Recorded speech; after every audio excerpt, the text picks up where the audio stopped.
Hello, everyone, and welcome to another Super Deluxe Gamescast interview. And today we are going to be talking with Dave Jones, the voice actor behind, well, the actor, I shouldn't say voice actor because these are actors, the actor behind Halsin in Baldur's Gate 3. Now, this is the second member of the cast we've had on. If you guys remember, we had Samantha Baird on, and now we have the Druid, everyone's favorite Druid.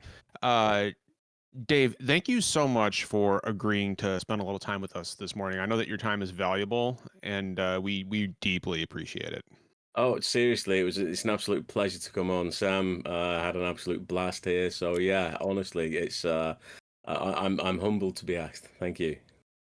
No, no, no. I mean, seriously, the honors are all is all ours. This is fantastic. I just love Guys, that even good just morning. your regular voice is just Halsin. Like I love it. Like you can just close your eyes and you're like, "Ah, Oh, everyone's favorite druid is just chatting me up."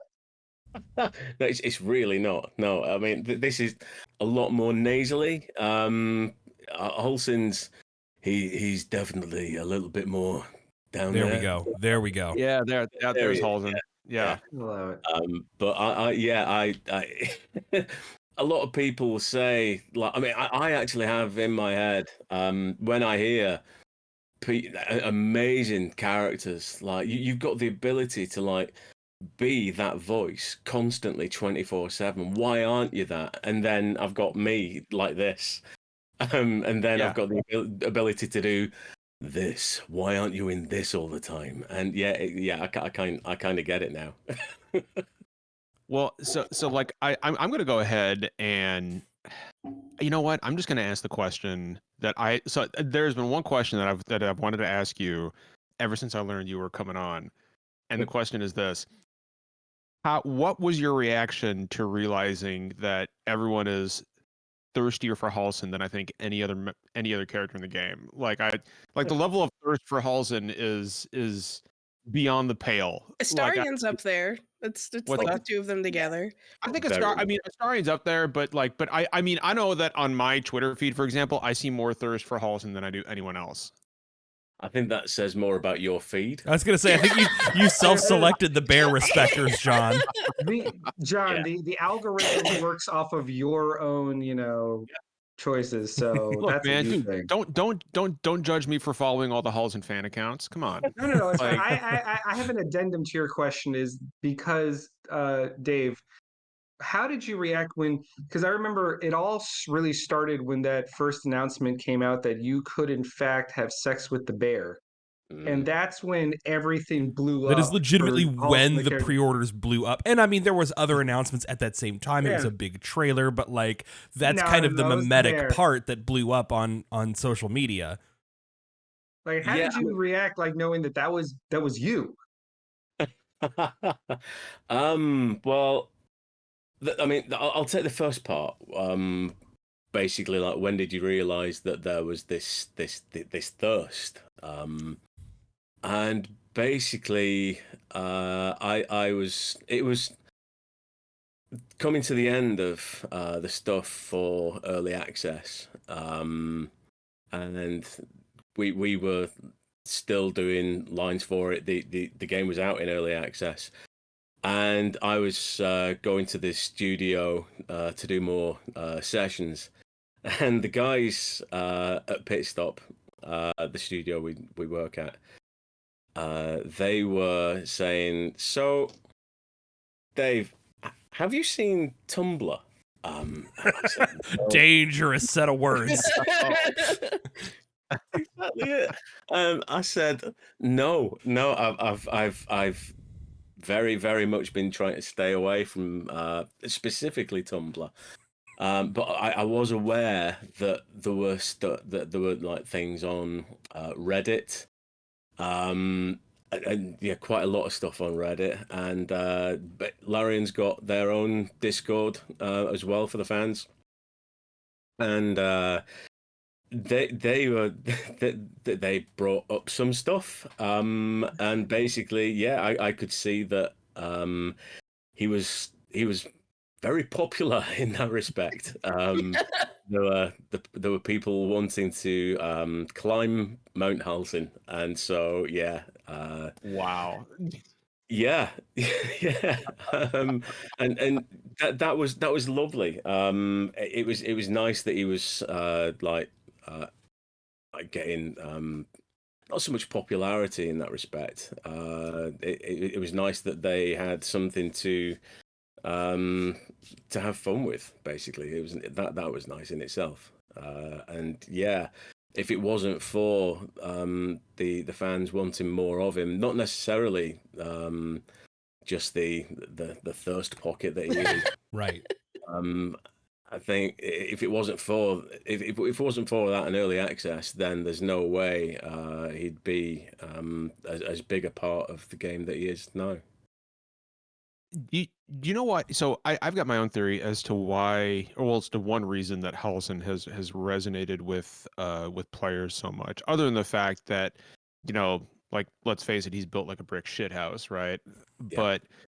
But Halsin is nice, and the example I'll use is whenever you tell a character, hey, like, stay behind in the party or back in camp for a little while, like, you'll hear everything from, whatever, I'll sit here and do nothing, it sounds awful, or Karlak's like, really? And Gale's like, not a very good decision, but okay. Halsin's just like, whatever you need, man, whatever you need, my friend, it's all good. He's the bro of the crew. Halsin's just like, I'll be right here waiting for you, not a problem. And he is the only character that does that.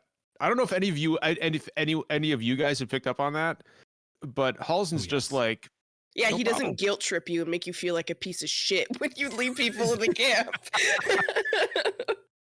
Yeah, he's very much not like that. And John, the writer, and he writes for Shadowheart as well. Which two very different characters. Oh yeah. Yeah, and so yeah, Halsin is just laid back, easy. I mean, he's there smoking his pipe, and yeah, Chilling. you definitely know what's in the pipe. He's yeah, It's working out for him though. It's I how want he to gets go through back his to day. yeah. oh, I want to go back to what Dave mentioned. Is that so? You said that it was the early access feedback that led to Halsin getting kind of more to do. I think that's Yep. really interesting because that's exactly what Sam said about Karlak. So it's really cool to Yeah. see that both of you got expanded roles because of how beloved you were in early access. I just think that's a really cool little tidbit that came out of that. Yeah, the fans really latched onto him as and basically, like you say, because he doesn't bitch and moan. He is a really nice, laid back guy to have as a companion as well. And basically because he was that likable, he's not disruptive in the group. He is quite nice to have in the party along with you. So yeah, Just your little ride or die bro. Like you're like, hey, let's do something. He's like, yeah, that sounds cool. I'm with It's you. it's funny listening to you guys because you guys have a completely different perspective than I do. Oh, Because there you go. I actually romanced Halsin, so you guys are like, he's a bro, Oh. and I'm like, not to me. Yeah, he's fair. yeah. Some nights he can smoke a different pipe. Oh, hey. Oh, Okay, so while we're on the subject, what was your reaction when they were like, "You're gonna be a bear, and you're gonna do bear things"? yeah, sorry. Yeah, I completely glossed over that element of the question before. No, it's okay. Britt's like, I'm not letting you go on this one. Yeah, I ridiculously while that because it was the panel from hell, the launch Yeah. panel. And I was just off playing five-a-side with my mates at that point, and so yeah, I came back, and my phone was very warm. It was just what's happened, and then I saw, and Right. Yeah. Okay. Yep. Right. They've used that. Cool. Excellent. They used Astarion as the player character to play against. That was very well done. That was by well, the yeah. Yeah, he just Yeah. won the Golden Joystick Award for I think best supporting best actor. performer. Yep. Yeah, incredible. Absolutely amazing and Mhm. extremely well deserved. Absolutely.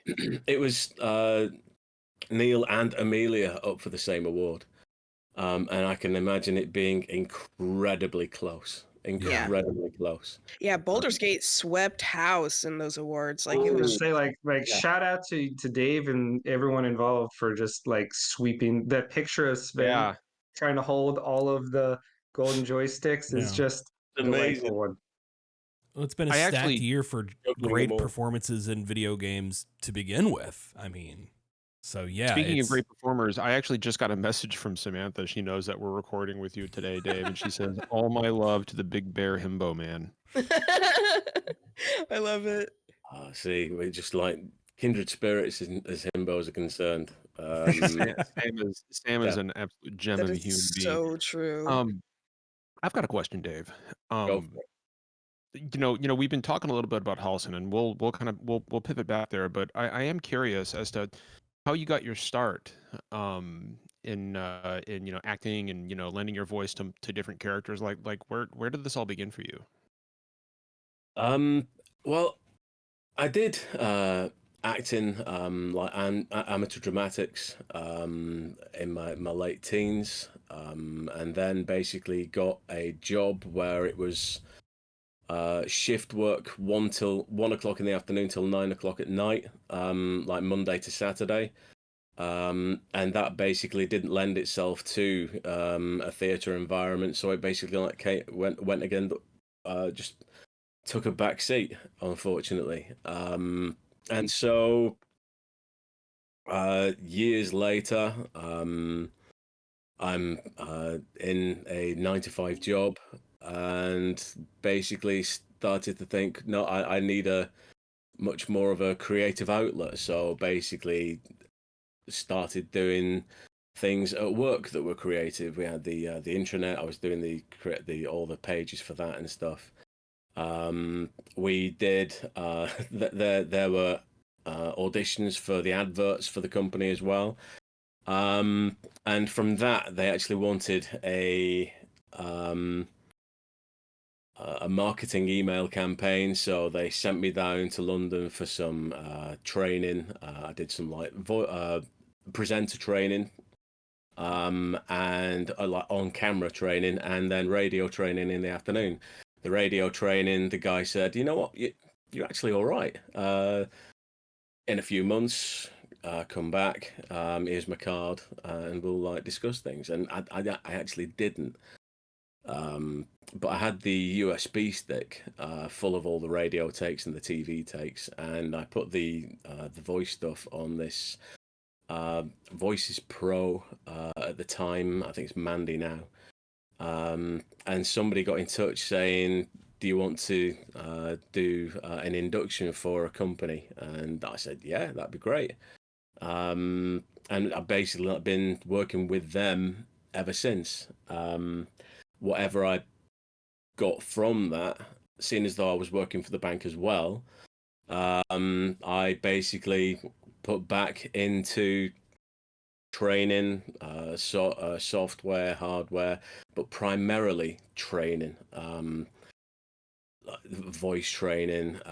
There was lots of I'm a massive gamer. I have been a gamer since I was 9. And so that's like 38 years. It's ingrained in me. So I've been like loving doing all that sort of stuff. So I kind of like thought I'd like to get into gaming, and we had I became a member of a voiceover network. They had a Facebook group there, and they had an audition on there for a game, and ridiculously, I bagged the lead. It was my first game. They knew that, and I will be forever grateful to Jennifer Schneiderite at Nyam Nyam Games for casting me as Simon Foreman in Astrologaster. It was a big game for them. It was my first. For them to put the trust in somebody who'd never actually done it before, like I said, I will be always forever grateful to them for that. And introduced me to a BAFTA-winning audio director, Adele Cutting. She's absolutely phenomenal. And then she, after that, directed me on Planet Zoo. And then there's been other great games that from then on, like Lord Winklebottom Investigates, the Excavation of Hobbs Barrow, again with Sam Bayard. And so, yeah, it's been an amazing journey, and hopefully it's not stopping, which is nice. Question for you. Because this is now, I was on Twitter and I saw that like one of the leads at Larian dropped Hobbs Barrow as the reason like Sam got on his radar. So can you actually tell me what Hobbs Barrow actually is about? Because I'd never heard about it until it started popping up in regards to you all. I go to a convention in the UK called Adventure X, and it is basically a convention for narrative storytelling games, and a lot of it. That's cool. It's amazing. It's so good, and you'll be able to find all the talks on Twitch, I'm pretty sure. The vast majority of them are point and clicks, and Dave Gilbert has done like loads of keynotes over the years for Adventure X, and he does an amazing set of point and click adventure games, and his Wadget Eye Games. They're awesome. Yeah, they're absolutely great. But it wasn't his development that did Excavation of Hobbs Barrow. He was just the publisher this time, and the Excavation of Hobbs Barrow is a point-and-click adventure game set in I think it's the late 1800s, up in Yorkshire, in the north of England. It's, I don't know if you've ever seen the Wicker Man. Yeah. Or have heard of it. Which one? Which one? Old one? I only know about the bees. The original's a classic, y'all. Come on. Yeah, the original. Yeah, definitely the original, not the Nick Cage one. No. Because I was gonna say in the Nick Cage one, he does dress as a bear Fight you, John. and punches someone out. Oh, I'm just throwing it anyway. I'm gonna mute you. But yeah, it's that kind of folk horror, and it's got an unnerving tension all the way through it, and yeah, it's got great voice acting in it. I've got a lot of friends involved in that, and yeah, I wholeheartedly check it out. It is good. It is very, very good. As soon as you said the name Hobbs Barrow, Dave, I was like, this had better be a game set in the 1800s in England.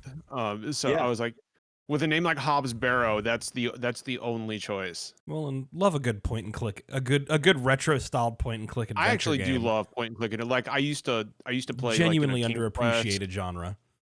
I used to play King's Quest and Quest for Glory all the time when I was a teenager. So or like Police Quest, like all the old Sierra point and click games. King's Quest have 6 is an all-time soft spot for those. masterpiece. What's that? I was just saying King's Quest 6 is an all-time great. Yeah. So, Yeah. Dave, you mentioned that you became a gamer when you were 9. What game was it that turned you into this life of deviancy? Well, it wasn't one game in particular. My dad came home and he was carrying this like briefcase with him, and in it was this Spectrum 48K, like basically home computer, and I just there was tons of games that I just played on that, and I got from there to the Amiga, and I the early consoles passed me by, unfortunately, and I wish I'd had them. But yeah, so like the Mega Drive, Sega, the Dreamcast, I think was probably the first the first console I had, and then my first PlayStation was the PlayStation 2, and that was because I went to see my mum and dad, and their next door neighbour was washing the car, and propped up against the wall next to the car, being absolutely doused by water, was a PlayStation 2. No. I was thinking, so what? So what's up with that? And he said, "No, it don't work. So if I get it working, can I have it? Yeah, go for it." And that was my introduction to the PlayStation 2. Well, hold on. You got it working? It worked? It was basically the laser had come just. Yep. And it's a very simple fix. It was just like a quarter turn of a Phillips screw. That was it. That's a common problem with some of those PS2 models. Yep.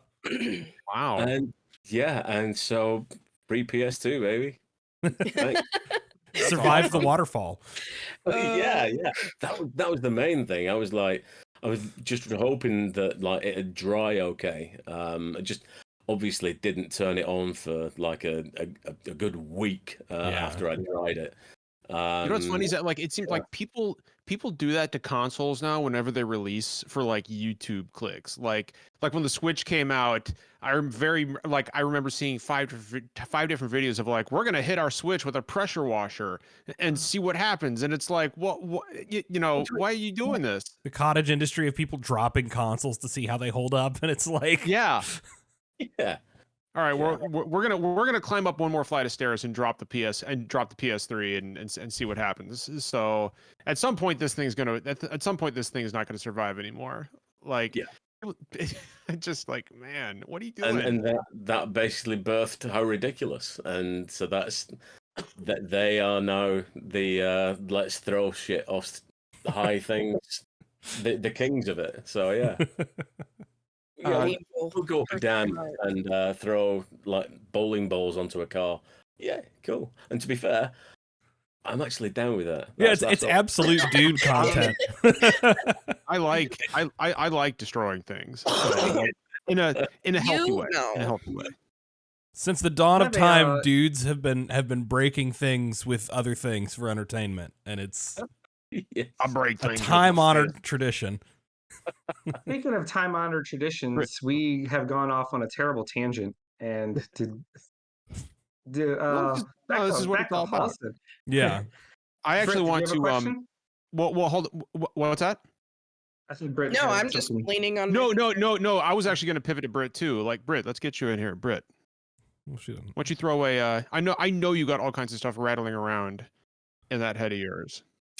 I do. So my first, it's not really a question. I just want to tell you my first interaction with Halsin.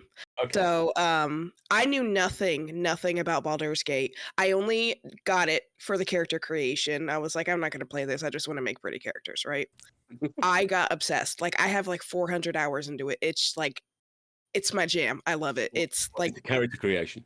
300 hours of it is character creation. 300 hours is most likely. I mean, I got mods, everything. I'm in that for hours. But so I was romancing Astarion, as one does. And then I came across Halsin, and I just stopped and I was like, is he romanceable? Yes, I was on Discord with somebody, and he was like, yeah, he is. And I was like, all right, good to know.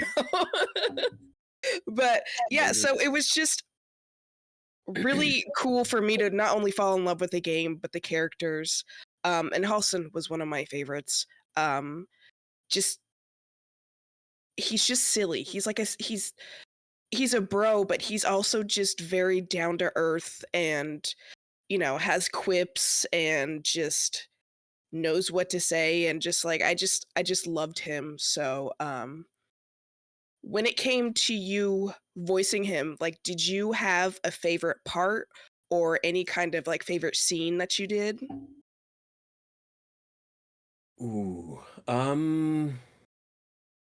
I think some of the clown stuff was quite good. If I remember, yeah, that was quite funny. Again, there was some of the Orin interactions. They were, although not fantastic as far as fun is concerned, they were incredible sessions to do. But yeah, I think it's a hard question. I put you on the spot. Oh no, it's absolutely fine. I think the main thing is you're right in that basically Halsin is just this nice, relaxed guy. But I think again the vast majority of the reason why, and I've been thinking about it a lot, because he has been through shit, a lot of stuff, and though he's probably repressed quite a bit of it, there is also the possibility that, seeing as though he's 350 years old, chances are he's managed to work through that stuff. Yeah. And so nothing that much phases him anymore. And he's just happy where he is. Yeah. In life. I think one thing that really surprised me and that I liked a lot is, like, he, you know, you mentioned how old he is and that he's been through some shit. And it's interesting to me that, not to bring up the bear again, but in his romance, you know, he can't control himself. And it's like, I never would have thought that a 350-year-old druid wouldn't be able to like control instincts like that. So that was a really, really cool new perspective I got on druids that I hadn't really thought of before. So that was cool for me. I mean, again, I think that speaks to the writing as well, because when when you're romancing Halsin, it's not just another brief encounter for him. No, he's intense. His romance is intense. Yeah, it really is, and he says my heart stirs often, but not this hard sometimes. Yeah. And so it's I think basically when you're romancing him, one of the lines as well, I feel like a lovelorn 90-year-old. It just feels like this dorky teenager around you. You know what's funny about all this? You know what's funny about this conversation is my most vivid and hilarious memory of Halsin was my first, because I'm like Brit, like I'm like 350 hours deep into this game, and I've rolled 3 different characters, and my first experience with Halsin, or not my first experience, but my funniest experience with Halsin was back when apparently there was this bug that made all the characters like extra thirsty. And so I was just like having a conversation with Halsin in camp, right? One day he's like, proud to fight beside you, my friend, or whatever, right? Like he was, you know, I was like, cool, thanks, buddy. And I leave the camp and I come back and I go to talk to Halsin again, just because I like conversing with different characters, see if there's, you know, new dialogue options. And right off the bat, Halsin is like, you know, I've taken many lovers over the years. And I'm like, Halsin, calm down. Like, buy me dinner first. Like, Jesus. Halsin. But then I noticed that all the other together. characters were doing it too, and I was like, look, You I'm just do fine. dinner I'm after. not What do you that mean? fine. So what's that, Britt? I said you could just do dinner after. It's fine. but that's when but I didn't know that there was this bug at the time. So all of a sudden the entire camp was like, I want a piece. I want a piece of John. And I'm like, what is going on? I was like, am I like excreting some kind of pheromone? Like what is happening? And then that's how you can tell it's a fantasy game, John. Well, that's true. That's true. I mean, well, like I guess they took the bug out, and now I kind of wish they hadn't. So because I don't feel loved anymore. Bring back the dating sim. Yeah. I'm like, man, nobody wants me anymore. Oh, man. Like speaking of romances. Oh, sorry. It's all right. It's all right. Sorry. No. I was like going to say, speaking of romances, I think another thing that I really love to talk about, and I'm not sure if you guys did with Sam or not, but just the types of relationships that you can have. Like obviously with Halsin, you can be poly, and there's all sorts of gay representation and just like all these relationships that are just very progressive. And I think Larian's like the first to kind of do anything like that on a scale. What are your thoughts on that? Like when you discovered all of this stuff, like how did you feel about it? I am just incredibly happy that that there are so many people catered for in this game. Yeah, absolutely. Representation is off the charts, and so I think it's fantastic. I really do. I mean, yeah, Halsin, he's definitely pansexual. Of course, yeah. And why not? I mean, so yeah. If you turn into a bear, I mean, I guess you don't really I have. Say around year 300 too, you're probably getting kind of open-minded about like, yeah, we're all just people, man. You're also probably, I think, by the time you're like 300, 350 years old, you're at this point, you're probably like, I have no more fucks to give. Yeah. So I. Halsin has a lot of everybody, not just. Yeah, that's the opposite of it. Yeah. So, Dave, I think it's not so much a question as it is just like an observation, because I think it's really a testament to your acting that Halsin is so beloved, even though as a companion, you come into the game relatively late compared to some of the others that everyone always interacts with. And even then, you don't become more of a presence until deep into like Act 2. And I just shout out to you, man. Like that's and Halsin's one of the easier characters to have leave your party. Yeah. So yeah. Yeah, thank you so much for that. I mean, that is incredibly kind. At the same time, when you first clap eyes on him, he's just a beefcake, isn't he? Yeah. I can confirm that. Yeah. He is large. He's a big boy. Yeah, very, very much so. And so it's I mean, there are clear avenues as to why the players probably wanted a bit more of him as well. I mean, I could have been I could have had that voice as an Illithid, and I don't think there would have been as many memes. Yeah.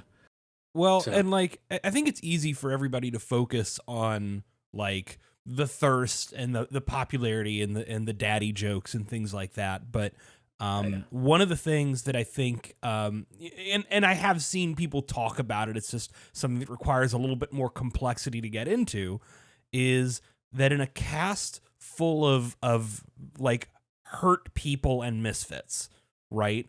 Halsin is kind of uniquely very emotionally healthy, right? He's a very like positive masculinity type of because he, like I said, he is built like a beefcake, right? He is this like large, extremely masculine guy, and he's also incredibly supportive, incredibly sweet, incredibly in tune with his feelings in a way that's kind of unique for characters both who are in that space of, you're working on it, in that space of masculinity. and also I think for like druid characters in fiction in general who tend to be either like, you know, stern old shamans or like, you know, total hippies, and you know, also occupies this very different space. You know, how much kind of feedback have you gotten or have you heard from fans about that aspect of Halsin, right? Of him being the grown up one in so many ways, the stable one. There's been a lot of people got in touch and said that it's nice to have a character that is not only like nicely rounded and probably quite the sane one along amongst a bunch of incredibly sometimes chaotic people. I think again, I think there are probably elements that could be explored as far as his past is concerned, and his his reaction or his growth through those. I mean that could probably again not only be a good story, but could also help quite a few players as well for avenues that they've probably been down. And so, yeah, I think it's there's been a nice feedback loop from people who have been touched by not having not how can I put that, quite the toxic masculinity that could very well have been written for him. Because he is, like you say, built like a brick shit house. He looks like your archetypal gaming fodder, but he's written completely differently. Yeah. Well, and like, if I may. No, Derek, please, please. I think this gets more into comment than question territory, right? But like, you know, you as somebody who has been gaming since like 9, like, you know, the impact fiction can have on us, especially in our formative years. I sure hope no 9-year-olds are playing Baldur's Gate. But like, I can imagine a lot of young men, you know, in their late teens, early 20s, you know, playing a game like Baldur's Gate and getting very attached and seeing, you know, really, really positive aspects and, you know, like things to model after in Halsin, but also see that the internet is absolutely bricked up over this man. Like, to show that, like, hey, in real life, this is the kind of person that a lot of people are very attached to, you know, whether that's just on a pure physical attraction level or an emotional attraction level, is like somebody who is, you know, a good guy, that being a good guy is not a wimpy thing. That, and definitely, it's like, it's a proper 2 fingers to Andrew Tate. Sure. It's a complete diametrically opposed viewpoint. And so I'm just absolutely all beat the shit out of Andrew Tate. I'm sorry, but like, Halsin would break that man. Yeah.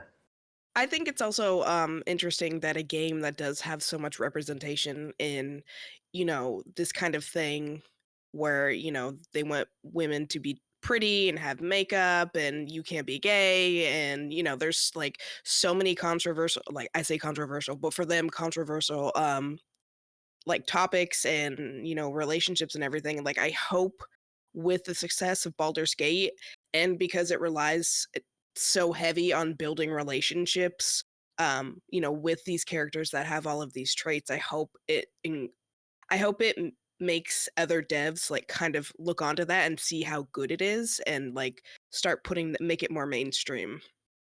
Yeah, I think hopefully there's less fear about putting something like that in your game. Yeah.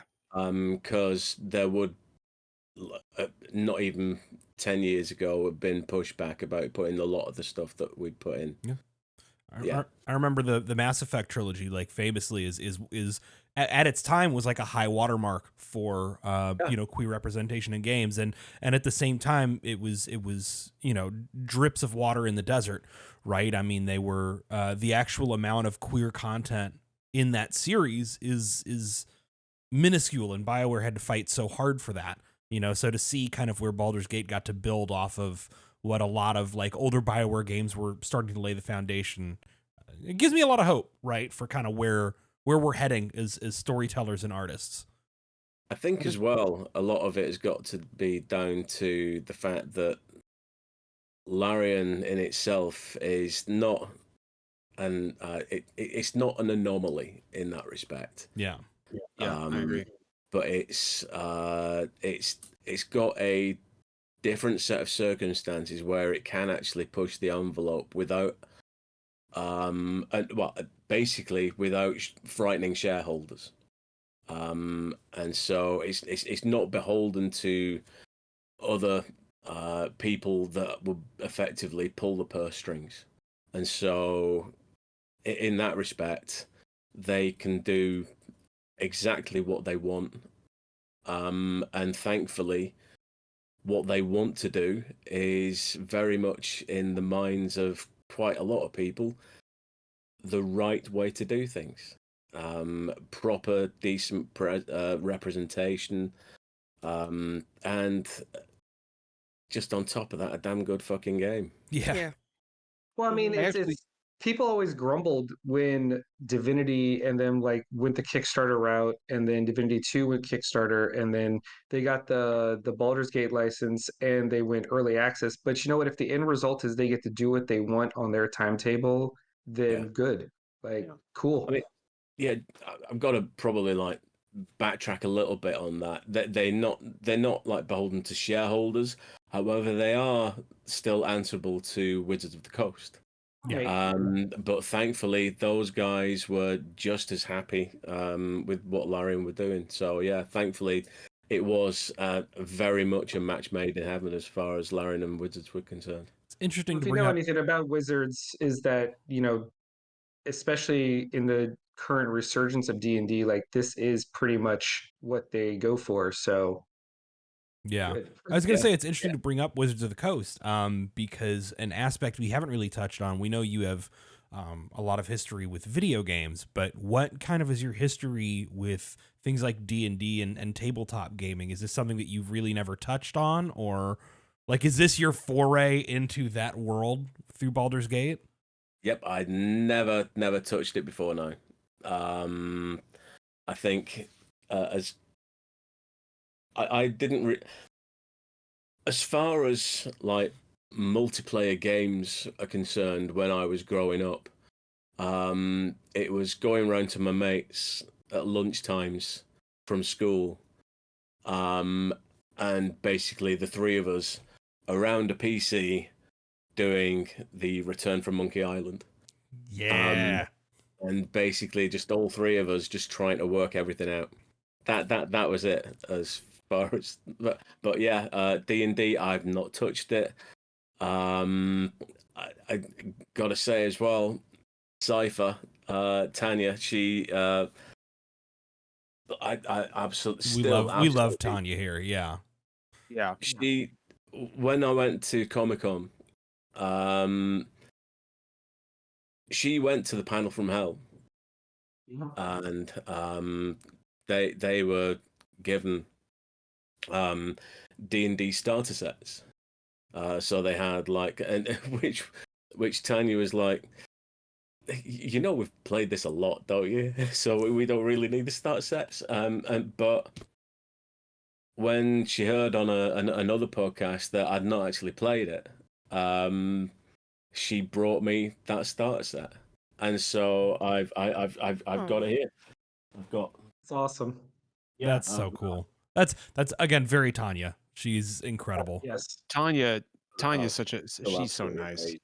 So I'm so incredibly humbled by that. That was so nice. And I've been reading the book but still not cracked it open yet. I've not got like a massive circle of friends. Yeah.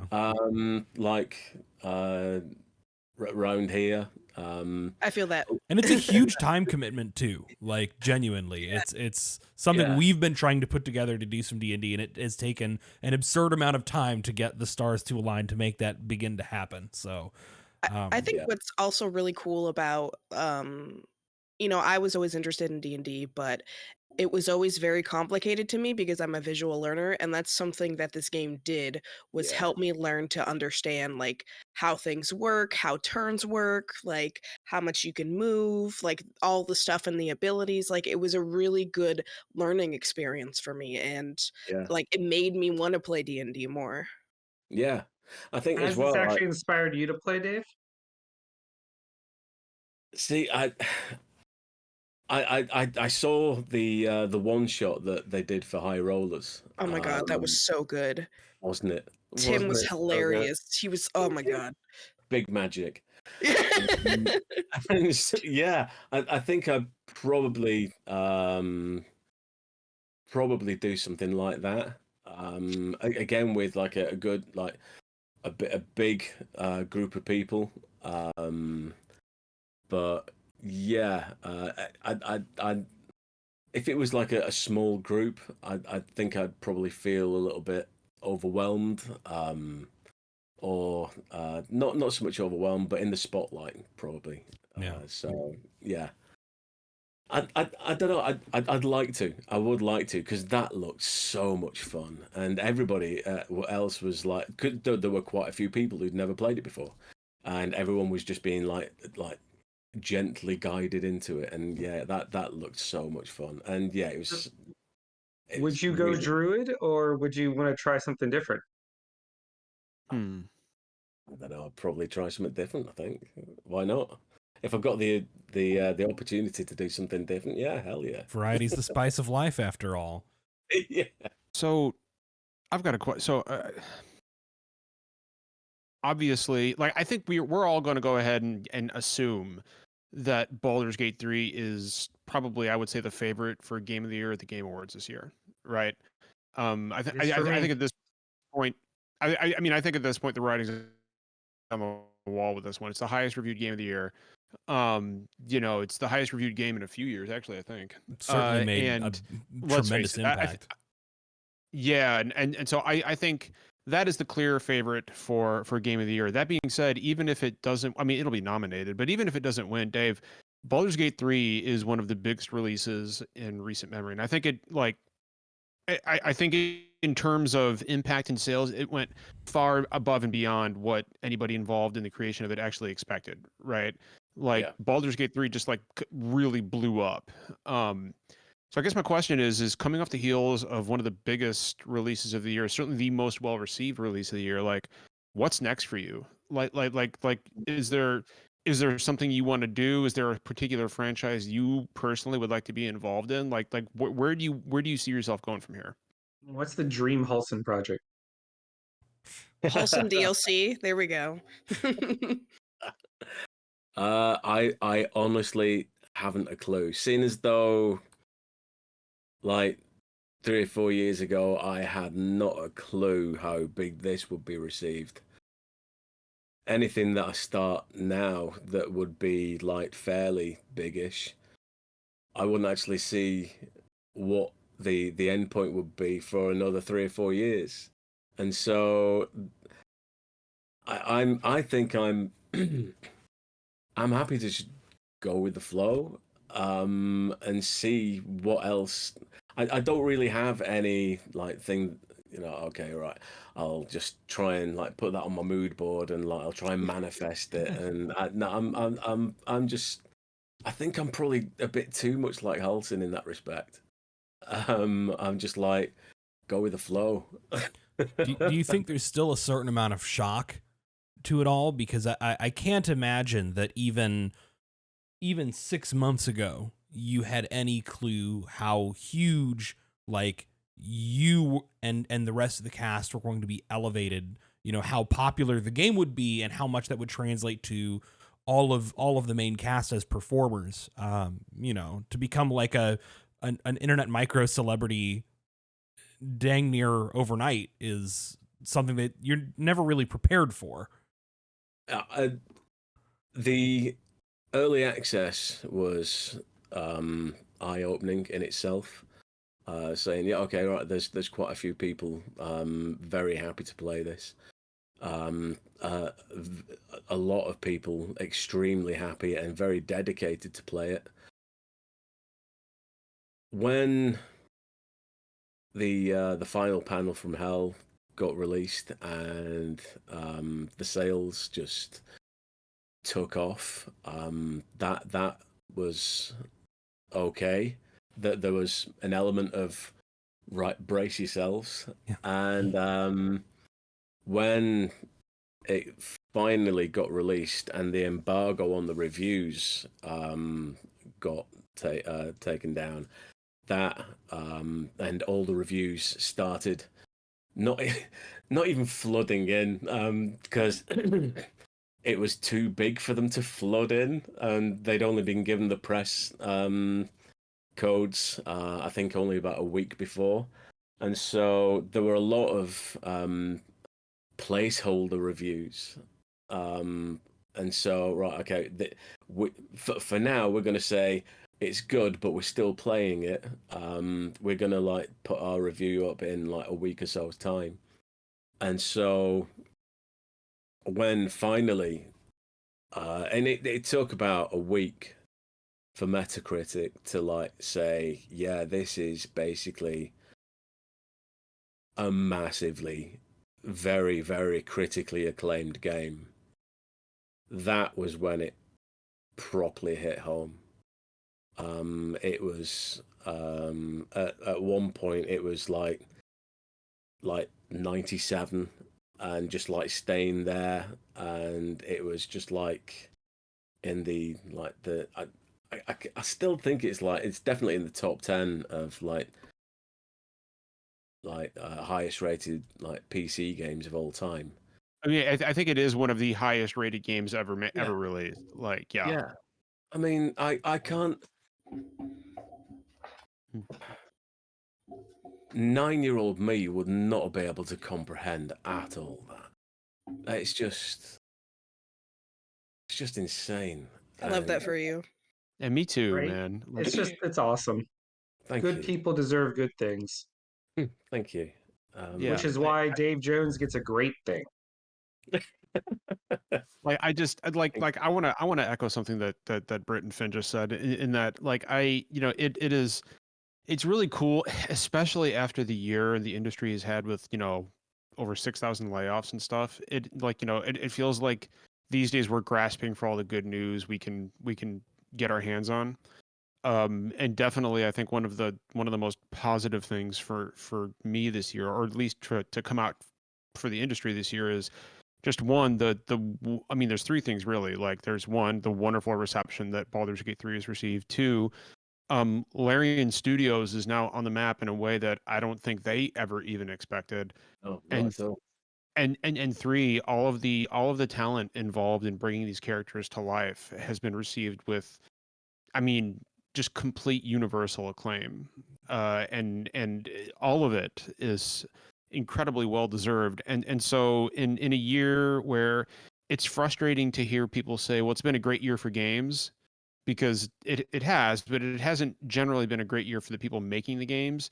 Yep. To see writing Larian about it. and all of you kind of thriving the way you are is deeply, I think, deeply not just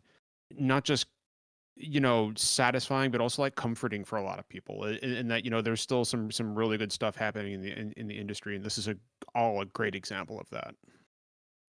And again, I'm just hoping that a lot of people aren't looking at Larry and saying that they're an outlier. You don't have to be an outlier.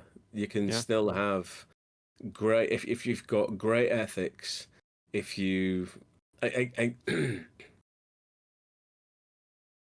again, I don't think it's a little bit it's harder to compare Larian to other companies, seeing as though, again, you've got like corporate structures that are completely different. And so it's, I don't like the ridiculous corporate nature of a lot of the studios. How they swoop in, buy smaller studios. Embrace your corp. Yeah.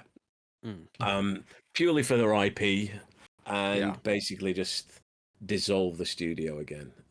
There's been so many studios that have gone under. Not only layoffs. Was it Volition? Volition is gone. Yeah. Man, what a studio! I mean, it's just, and again, that is just somebody buying the studio, getting the IP, and that's it. They don't care anymore, and it's a travesty, an absolute travesty. And so yeah, it's been a horrible year for many devs. And it's, when we say it's been a great year for video games, at the same, we've got to actually say, yeah, it has been a fucking great year for video games. But take a look at the corporations. It's that side of it. The corporate structures, the corporate element. It's not great. Not great at all. I think it's also great that Larian has proof that if you take time with a game and don't just like push it out, like look how great it can be, you know, like if you put time into the game and you don't crunch your you know, your employees, like look what happens. A great product. Trust your artists and your designers instead of focus testing a game into oblivion, right? Yeah. And again, a lot of that's like down to early access. And a lot of that is basically saying, right, we'll put it out when it's ready. The old Blizzard way. Basically saying, we'll just when it's ready, we'll put it out then and not before. I mean, in Larian's case, we'll actually put it out 3 weeks early. How's that? And everyone said, seriously? And yeah, all right, they did it. So yeah, it's that's it. It can be. It doesn't have to be this way. It doesn't have to be shit all the time. You can do it in a very good way, like you said, without crunch, treating the devs and artists right, and yeah. What can you say? No, go, Britt. Oh, I was just gonna say, you can definitely tell everybody who worked on this game, the actors especially, just loved their role. And you know how they were treated, and you know, I'm on TikTok a lot, and I follow a lot like dev, and it's just really fun. I don't think I've ever seen another game where the voice actors are so positive, you know, about their characters, and you know, love to talk about them and reenact them, and it's been such a warming experience. Like it almost like makes it feel personal in that way. It's been amazing to see like the cast just embracing everything and just loving it, and I think it's just, we don't really see that often. So I think a lot of that is down to the fact that we've had so many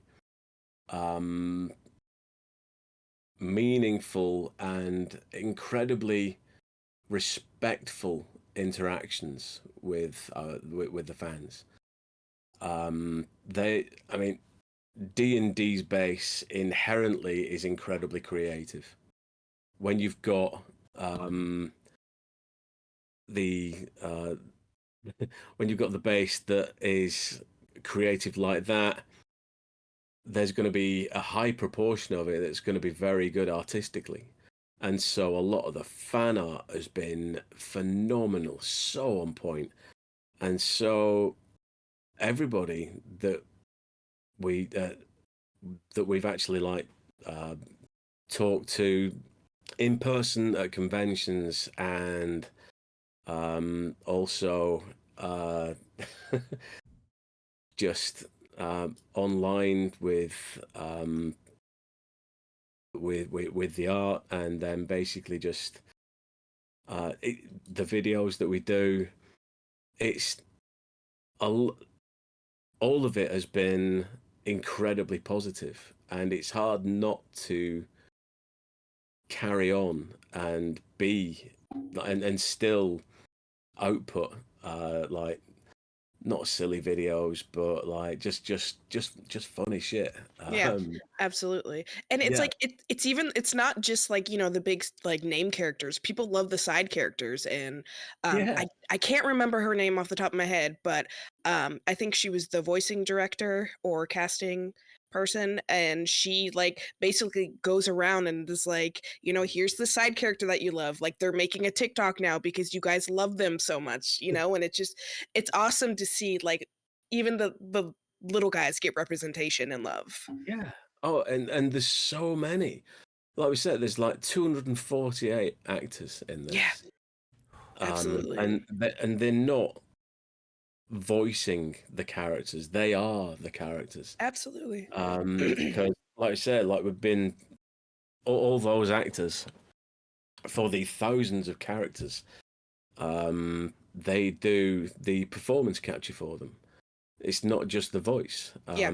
When they're doing the voice stuff for it, apart from the speaking with animals, obviously it's going to be a bit harder.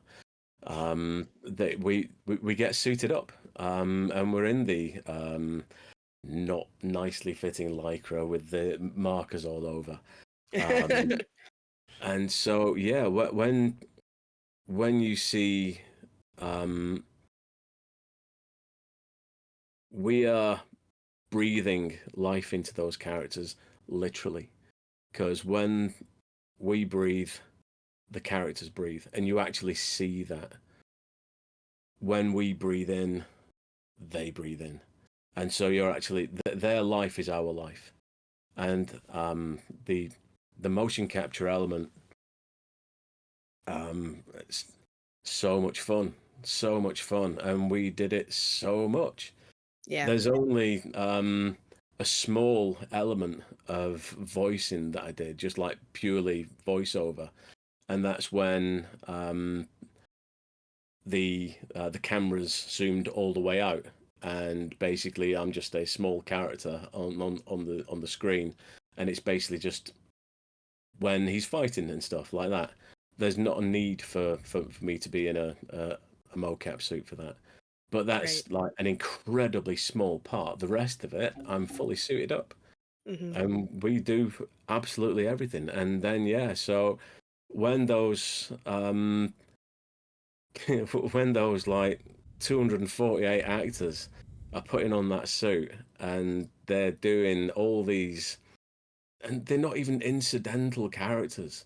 They when they say it takes a village, in this case, it's taken almost like a town. It's just there's so many wonderful, interesting characters that these actors have like had the not the ability to play, had the pleasure to play. I've not come across one of them yet that's had a bad experience, because they've all been really well written, and they've all been damn fun to play.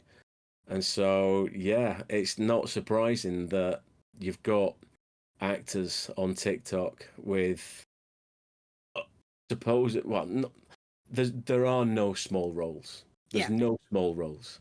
Well, but with it was a just character with a few lines being like extremely pleased, not pleased, just proud to like, to like say, this is me, and come and have some fun. It's great. I don't know I if know you hear that I've got some building work going on next door. That's terrible. No, I you're can't hear good. it. I can't hear anything. We have one final question for you. It's the most important question of the show. Damn it, Okay. Finn! I already know what it's going to be. I hate you. No, it's the most vital question. I apologize in advance for the gotcha journalism, but in your heart of hearts, if you have to choose cake or pie. Cake or pie? Oh God. That's not fair. That's really not fair. Oh shit. There's You don't have to answer, Dave. You don't have to no, answer. I do. This is Does this is John. damn serious. Can't believe Finn would Um, put you on the spot like this. Well, no, you've asked the food question now, so that's it. It's obviously cake. Cake is better than pie. You I can't don't know, 'cause influence the guests, John. I like pastry as well, though. I mean, look at this chin. That's not. That's not So- just cake. the camera's cutting off the jiggly I got, but trust me, I get it. Fellow big boy here. We've got a great dish over here, and for some reason I'm absolutely blanking on it, but it's basically almost like you've got a pie. You've got the pie pastry, and basically it's a layer of like raspberry or strawberry jam or jelly, and then it's basically a cake mixture on top. And so you can basically have your pie and eat cake. It's great. Get the best of both worlds. Yeah, so I think I'd probably go for that, to be honest. So both. You know what? Yeah. You're allowed. The swerve answer. I'll take it. I'll allow it. You're allowed to pick both here. Cut the Gordian knot. So we have come to the end of our time with Dave this morning. One, because we're a little over an hour, and two, I did promise my wife I would do the dishes today, and I don't want to be a liar. So here now is where we must part. But Dave, thank you so much for joining us, man. Like I said, we know that you're busy, and so for you to take even just an hour of your time on a weekend, no less, to kind of talk with us about Halsin and yourself, just it means the world to us. So Yeah, thank you so absolute much pleasure. again for this. Honestly, thank you so much. This has been an absolute pleasure. So yeah, thank you so much for having me on. Absolutely, anytime. Thank you to everybody who tuned in. We greatly appreciate it. And you'll be watching this for the first time during the live show, and of course it will be available on YouTube and Spotify afterward, as always. So thank you everyone for joining us, and remember that kindness costs nothing. Take care of each other. We'll see you next- Wait. Before you cut off, where can we find you, Dave? Yes. Oh, good question. I'm on pretty much everything as Dave Jones actor. Okay. So yeah, you'll find me there. Thank you. Thank you, Britt. Of course. Catch That's John why you keep me lacking. around. See, that's my title. You keep me around to remember these things. That's right. That's true. I do. Wow, like the sun just like came through the clouds. Like, you guys see what's happening in my, like, all of a sudden it looks like on the screen it looks like a nuclear detonation went off outside. John, that's just- now it is time to do chores. Oh my god, it's so bright. What the hell just happened? Anyway, take care of each other, guys, and we'll see you next week.